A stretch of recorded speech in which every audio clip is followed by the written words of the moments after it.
name is Grace, and you're listening to the Homebody Podcast.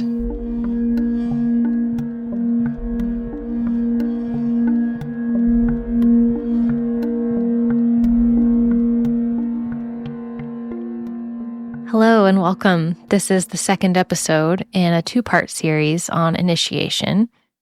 And if you haven't already listened to the previous episode, I would encourage you to go back and check it out, because today I'm just going to dive right in, assuming that you already know what I'm talking about and the particular points that I'm already wanting to emphasize. We've already talked about two components of initiation, which are death, ego death specifically, and then also encountering the great and powerful energies within and beyond the seen material world. I would also love to know if you've been contemplating some of those questions and prompts that I left you with in the previous episode. I would love to know what's opened up for you, what you've discovered, what you've noticed, what questions have arisen. You can let me know what's come up for you by going to the link in the show notes and sending me a message. I'd love to hear more about your journey. And as you've been contemplating some of this, you might be thinking, this doesn't sound very fun.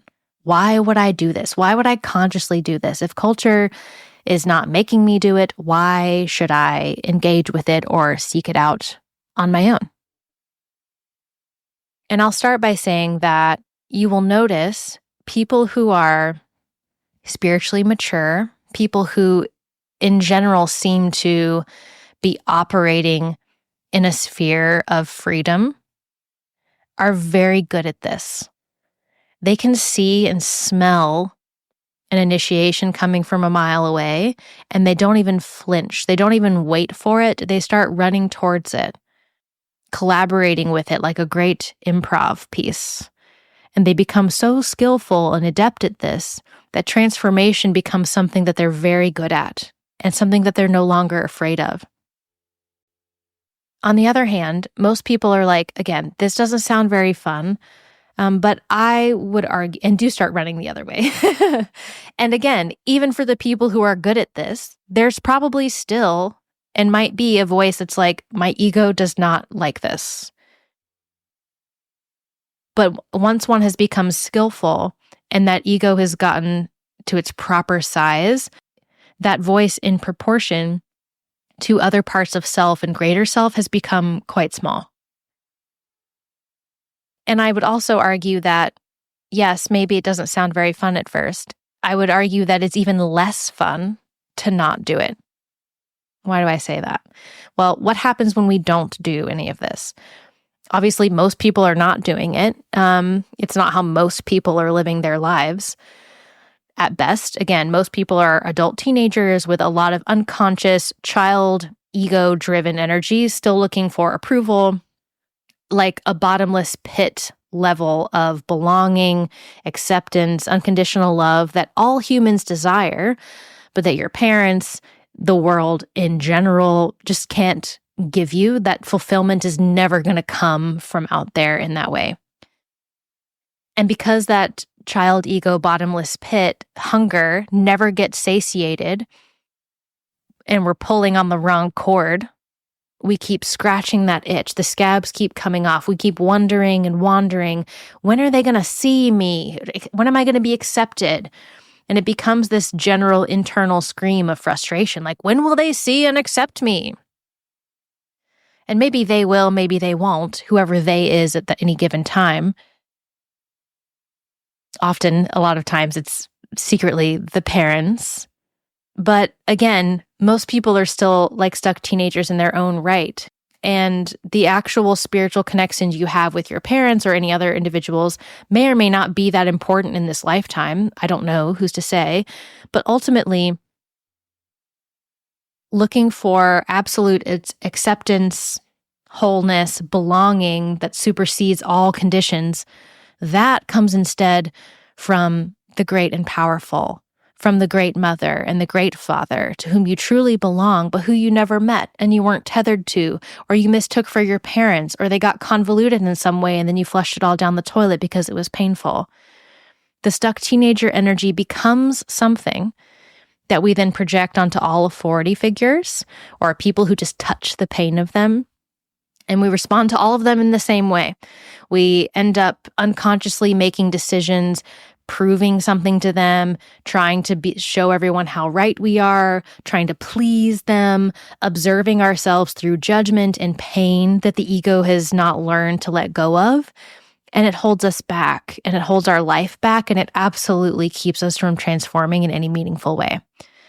The lack of initiation, when we don't die, when we don't tether to the great cosmic mother, father, energies, etc., we're instead tethered to our own human parents, or we're tethered to whatever is right now, which may or may not be awesome. And then we are afraid of change. And that comes out through trying to exert control or maintain stability at all costs, when change is actually greeting chaos and uncertainty with skill and grace. It also inhibits our ability to then become the next generation of mothers and fathers, or the next generation of stewards of the earth or resource, the next generation of great elders. We are inhibited because we're still driven by a childlike fear of insecurity and hunger. We have not encountered our true wide and great belonging. And if we're living in reaction to or resistance to or in service to subordination to your human mother or your current situation, how could you clearly channel the mother with any sort of power or clear embodiment? How could it possibly be in service to someone else's freedom if one is still in a place where they resent their own lack of freedom through fear or insecurity? Initiation is how, as spiritual beings, for that is what we are designed to meet great and powerful energies. And without that initiation, we simply and are more often confused by them.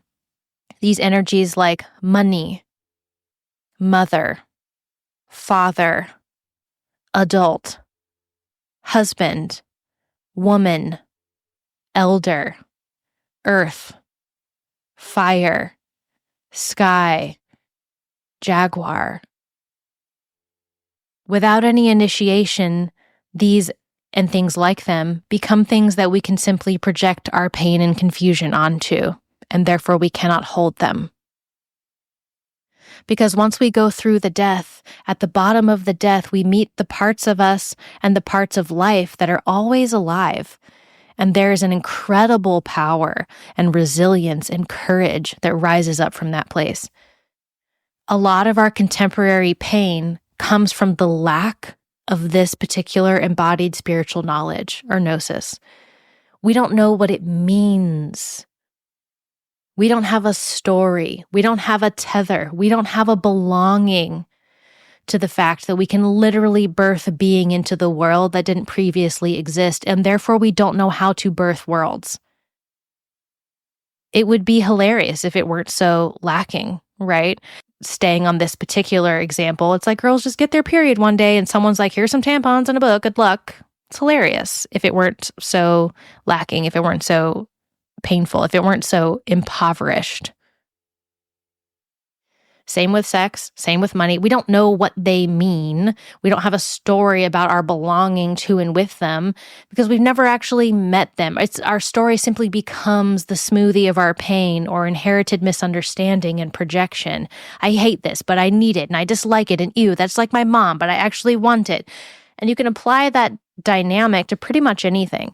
Intimate partnerships where we can't even see or experience our partners anymore because we have this haze of projection and pain and bottomless child hunger for belonging, again, because we're so impoverished of initiation, of this language, of this myth and deep culture of the soul, of a wider belonging.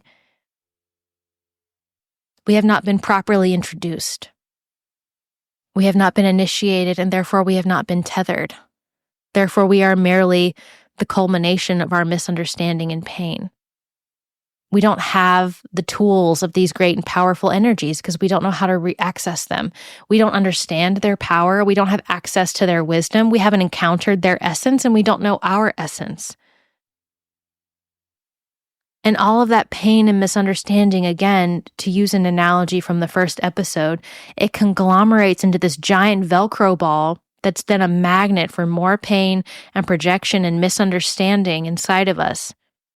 It becomes a magnet that we're just looking for it, pulling it in, pulling it in, pulling it in, even more pain, even more projection, even more misunderstanding.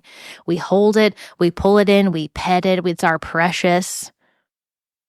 And then when it gets too much to bear, we project it out into the wider world, and then the world plays that record back to us. We are all triggered and triggering now, and no one has any greater sense of resource or resilience to anything else except our great big Velcro ball of pain and misunderstanding. So now we are a culture of people who just yell on Twitter, and we call it activism in service to changing the world. Again, which would be hilarious if it weren't so impoverished. It matters how we respond. When we can feel the energy of initiation from life coming in hot, which is the energy of great change, we can, A, interpret it as that meaningless mayhem to be controlled or run from or avoided or collapsed under or transcended. Or we can see it as initiation, as a fire that's here to make us more of our gold, a water that is here to reveal what is underneath the layers of dirt and grime, what is more true. Well, how do we know that an initiation is coming? What does that energy feel like? Often we experience it as a pressure or a bubbling up of this energy that starts to feel intolerable. And at times it's sparked by the outer world when outer circumstances start to dissolve or create a situation where we just absolutely cannot go on as we have been. For instance, when we lose a loved one, or we lose a job, or we're going through a divorce, or we're becoming a mother, or changing careers. There's a range, but the outer circumstances can start to create a pressure that who we have been, what we've been doing just cannot continue. What got you here won't get you there. Other times, it's a pressure sparked from the inner world, and this is one that we tend to discount the most. Something inside of us is letting us know that we can't go on as who we have been. And sometimes this can correspond to an outer set of circumstances, and sometimes it doesn't. It's very easy, and it's also very culturally approving for us to feel or find ourselves in great initiation energy, but we interpret it as everything is wrong with the situation I'm in and I have to change it immediately so that I can get past this uncomfortable sensation. We react to potential initiation as something is wrong out there, and we frantically start rearranging the furniture of our lives or locking down the furniture of our lives, thinking that it will dispel the energy that we feel. And then we're all too shocked when, if we're holding the furniture down, when like the quaking gets a little bit more intense. Or if we've been moving all the furniture around, we get shocked when, again, we get into another relationship, we change jobs, we double down, or maybe we get new haircuts and we buy a new outfit and we feel it again. Or this time the call is louder. With no language for initiation, with no true culture, the energy gets translated into consumerism often because that's how we know to expend energy. And initiation has a lot of energy to it. Transformation, transfiguration takes a lot of energy, but it's not for consuming per se. It's for feeding. It's for death and rebirth, which takes a lot of energy. But it's not for locking down, doubling down, and making sure nothing changes. And it's not for shopping and changing your outfit. It's for reaching your heart out farther and wider and deeper into the great belonging. Others may respond from a more collapsed place, and they'll be just overwhelmed by the amount of energy and pressure. They'll shut down, they'll put their head in the sand, retreat, feel even more small and even more powerless as they perceive this energy as something intimidating. They see that pressure as something that is out to get them or something that they can't deal with. However we do it, when we resist the process of initiation, all of that energy gets stuck, it gets confused, constipated, and it stagnates in our life. It stagnates life inside and outside of us. And it can manifest as grief or distress or depression or stuck anger, any stuck pattern or situation we keep finding ourselves in over and over and over again, the soul is like bringing it back around. Like, is she going to do it this time? Are they going to take the bait? Are they going to really do it? Or are we going to bypass, project, dispel, throw the paintball around some more? And if the initiation energy stays stuck and it never gets the chance to shift, to die, to shed, to transform, to connect, to tether, it can become destructive, even self-destructive or self-sabotaging, because it's misplaced, because it's misunderstood. It's trying to die and do something else, but it can't, or it hasn't been allowed to, and now it's stuck, and that decomposition is seeping out in more misplaced ways. That can become something very destructive to self and others. And often, but not always, when we feel this stuck, stagnant energy, this is what is behind it. But often, if we're still the stuck teenager, we skip it and we just go straight to confused entitlement. Well, I shouldn't feel this way, and it's everyone else's fault. I should have this instead. I deserve better. I'm worth it, blah, blah, blah. Or we get into misplaced proving energy. Let me show the world how great I am, and that will help me feel better and like I'm more valuable and I don't deserve this happening to me. Or a constant sense of preparation, like I don't feel good enough and that's why I'm angry and depressed. And if I can just work on my self-esteem and if I can just be better and I can be more perfect and more prepared, then I'll be good enough for this thing that I want to hold or make. All of this is different ways, different strategies. The ego is trying to cope with the fact that it doesn't want to initiate. It's trying to distract you from the true task at hand. So with all of that said, yes, feeling this pressure of something's got to give, something's got to change, I would encourage you, you brave heart openers and seekers and mystics, to take that energy and look at yourself first. Sure, maybe it's everyone else's fault, and maybe it's meaningless mayhem, and everyone is being so terrible, and life is falling apart, and it's so awful, and poor you. Maybe. Or maybe it's an initiation riding your back, just waiting for you to lie down and die to who you have been, how you've been doing things, the stories you've been telling, the unworthiness that you're clinging to, all the other things that the ego is clinging to. It loves its precious Velcro ball of pain and misunderstanding.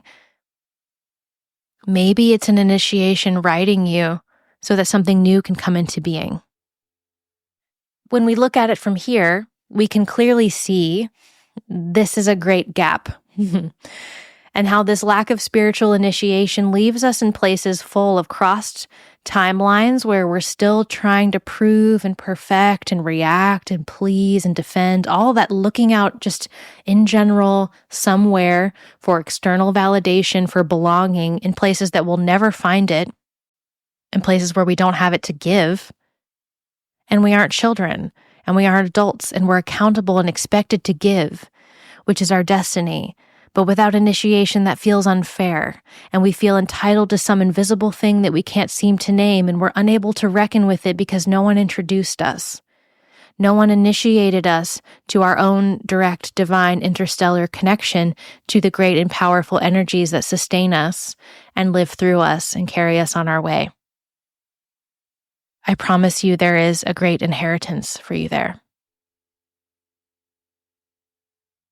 Initiation is something that we can do and hold for ourselves. And I would argue it's incredibly powerful when it's witnessed within and with community, human or otherwise. Life is always trying to initiate us because life, which is death, is change. And the thing that needs to change is not out there. It's us. It's you. It's me. And there is a wisdom in the timing. There is wisdom in evolution. Nature, spirit, they know what time it is. The drum of time knows what time it is. There is a wisdom to what is showing up. And initiation shows up when it's time, letting you know from that inside or that outside pressure. It will let you know. that who you are, who you have been, how you are being needs to die, needs to tether to something even more primal, even more primordial, even more true. Not because it's wrong or bad what you've been doing, but because inside you wants to be more radiant. It wants to be more true. It wants you to get closer to the courage and remembering of who you are. It wants to draw you in closer to being awake in the dream of this life and living with the part of you that is utterly and perfectly and precisely luminous. It wants that for you. You wants that for you. And that's why and when initiation shows up.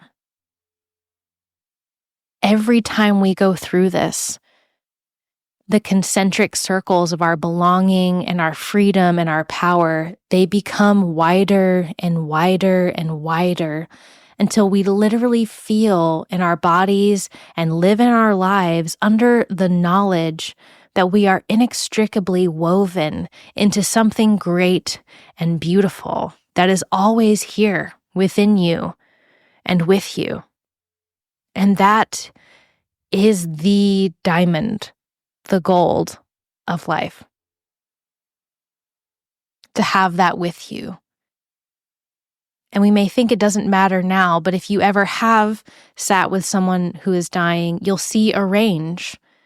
And there are people who don't have this great and beautiful belonging, and you can see that they feel utterly lost and confused and scared. And there are people who do have this great and beautiful belonging, and they aren't scared, and they're at peace, and they remember who they are, and they can feel that coming even closer. And it's beautiful. The soul is the engine for this process. It knows how to die and come back to life. The soul always knows what time it is, as I said earlier. Nature and the soul, spirit and nature, they know what time it is. The part of you that's scared of this process is the ego, not the soul. The soul knows how to do this. It's done it many times. It knows it's a part of everything. It's the ego that's scared because it's been driving your car instead of being the car. And most of us, the only tools that we have from the culture are just affirm the ego, double down on the identity. We default to this false self-care of affirming the ego because we don't know how to get to the pain underneath because we don't have a culture of spirit. But we can make one. We can remember one. When we can get past the stuckness, when we can get past simply holding and stroking our pain like it's our precious, or blaming everything in the outer world for this pressure we feel and feeling like if we can just control and fix the outer world, then we'll feel better and this pressure will go away and then I'll feel better about who I am. If we can really, truly, bravely step through the veil of initiation, shedding the less true layers for something very true and awake inside of you, connecting and reconnecting to the great and powerful energies and life force that carry you through death and through this life and rebirth you over and over and over again, we will experience something very great. Something that is not an act of willpower or retaliation, something that is not about exerting constant control over our behavior and our surroundings to look or act or affirm us in a particular way. We will embody something from the inside out, like the dragonfly leaving the water, becoming a creature of water and becoming a creature of air, like a caterpillar becoming something else entirely, like a butterfly. These are powerful forces. These are powerful processes that are here, but we have lost the skills and the knowledge and the stories to reckon with. They are powerful processes to go through, and they are non-negotiable. We will meet them, whether we know how, whether we're being willing or not. But we could be courage. We could greet them with awareness. If we're truly going to die and live well and parent well and do anything from our deep well, we must learn how to do this. Or we'll live small and scared and entitled because we're just living for the ego that's trying not to change at any cost. We'll stay small and attached to our fear because we think our ego is us and that it's all we have. And who am I if I let go of all my fear and smallness and identities and how it is right now? And what about my pain and my confusion and my entitlement and all the people that I hate? Like, who will I even be if I let that go? I'll tell you who you'll be. You'll be free.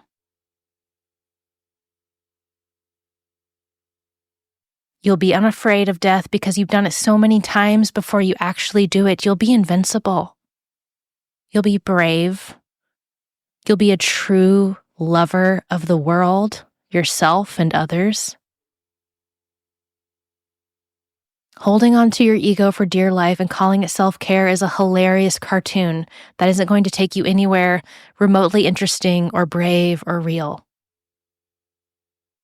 And you want to realize, you want to become real, which means you are going to have to die and rebirth over and over and over again because that's how you get to what's real. Each time you will become more and more real, more and more true, more and more embodied with each new chapter and iteration of who you are. This energy of life, death, life, which is the force behind initiation, beckoning to connect to you, to something more real, something bigger than the thing that dies. This energy is what then creates you into a being who can surf the waves of chaos and life and uncertainty, and instead of flailing and drowning or fighting or being lost at sea, you can ride the waves. And when it's a life and a beyond this life force that you learn to hold in your body and in your nervous system and in your field, you'll be able to enjoy your current life, your body, and the world so much more. You'll be able to manifest a greater, more loving, more true, more aligned, powerful life.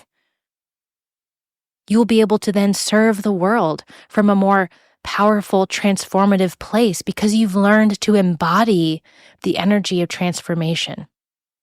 Not as a force of needless destruction, trigger fight response of sabotage or pain and calling it hope or who knows what else. You'll embody the field of the life that is bigger than life and death and hold it. And therefore, when you walk along the ground, you will carry the fragrance of change.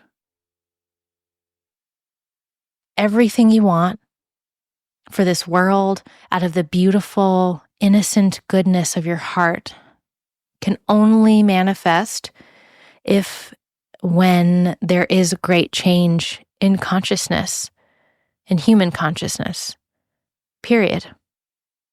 None of the isms, reforms, structural changes would do literally anything. They won't do anything to manifest the things of truth and beauty and love unless the field of human consciousness becomes these things, which isn't about changing the words we use. It is about becoming something altogether different. And how do changes in consciousness happen? They happen when we do the work of the soul. The soul is the engine of our alchemy. And the alchemy is fueled by this language, this form of initiation. And I hope I've left you with some things to think about. I hope I've provoked a longing in you, a desire in you for something a little more true, a little more real, a little more you behind the you. This language and tools of spirit and magic and transformation of the soul, these are what my work is about. So be sure to check out the show notes for more about my current offerings and gifts so that you can deepen this process for yourself, become more skillful with it, and in turn become a powerful and loving force of co-creation. May you become, may it be so, and peace. Be well.